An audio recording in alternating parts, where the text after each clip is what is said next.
Shabbat Shalom. Good to see you here this morning. If you're there, wave hello, say something in the chat.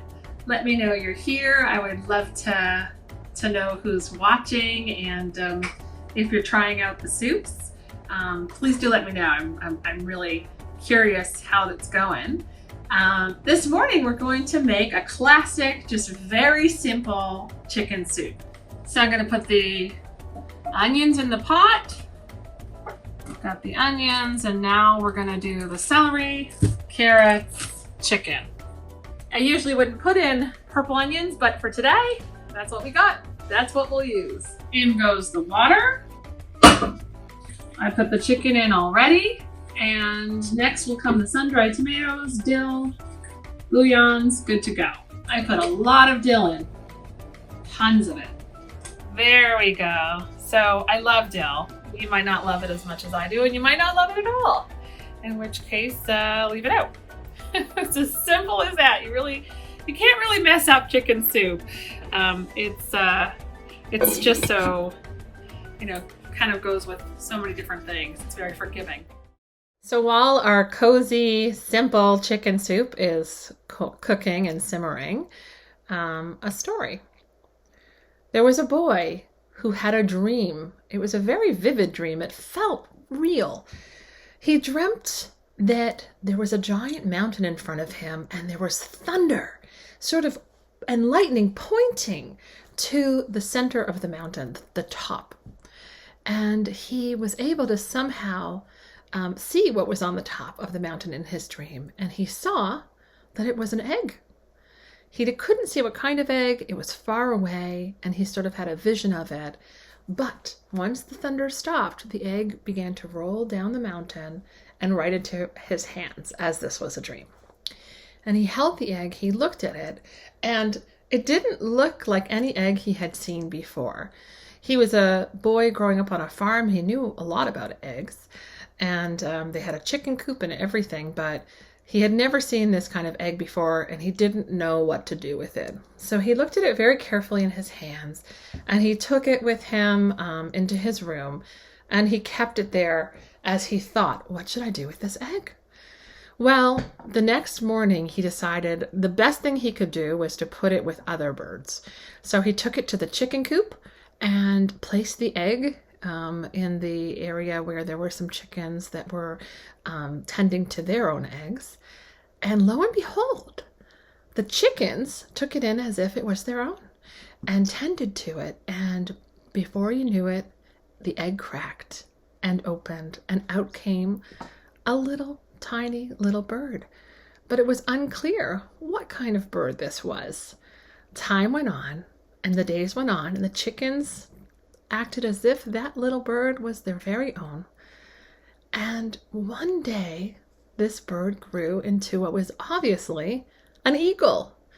But this eagle acted just like a chicken. The eagle would be with the other chickens and would peck for the grain and just do all the things that the other chickens were doing.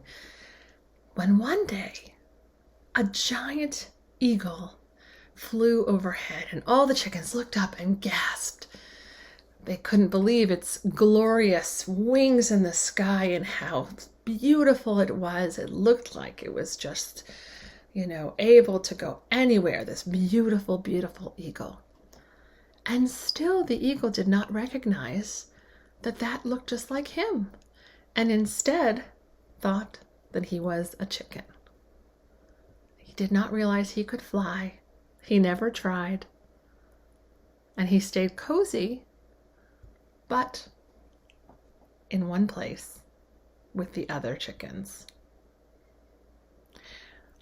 I like this story a lot. I think it really brings up the complexity of life and of needing to embrace change, even while still having a wonderful, lovely, nurturing spot, if we're lucky enough to have that, from which we fly from. And that it's hard to recognize when it's time for us to do something different, when it's time for us to test out our other abilities. And this happens so many different times throughout our lives, whether it's when we're growing up and it's time to leave the nest, so to speak, or when we move to a new home or find new work or take on new studies or new skills. There's always a moment in which we really need to push ourselves and try to fly in a different way. So I hope that this story brings you inspiration to think about what you've been avoiding trying that you really feel you should. That's a part of you that is unexpressed, that's an authentic part of who you are that needs to be given a chance. And I hope you take that chance. Right from the earliest of times, our sages understood that a quest for our own authentic self and for putting out that self into the world and for following the path that is truly unique to us is important. Of course, in concert with who we are in our community and how we can be of support to one another, but that the self is important too, and that we need to make sure that we are on the path that will give us that sense of being true. If I am not for myself, then who will be for me? But if I'm only for myself, what am I? What am I? If I am not for myself, who will be for me? But if I'm only for myself, what am I? What am I? And if not now, if not now, when?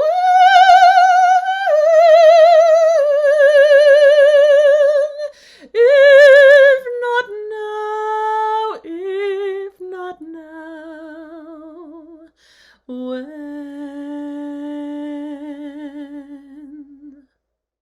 And the soup is ready. It smells delicious. I hope you're having some nice, soothing, warm soup at home. And I certainly look forward to when I can share it with you in person. That would be so lovely. And let's give it a try. Now, if you want to be really fancy about this, which I actually always do for my son, you can strain the soup if you want like a clear broth. But just to sample it, I just poured some right into the bowl. Let's have a taste. That is delicious. It turned out really, really well. I hope that you're enjoying. It was great to be with you this morning, and see you next time. Shabbat Shalom.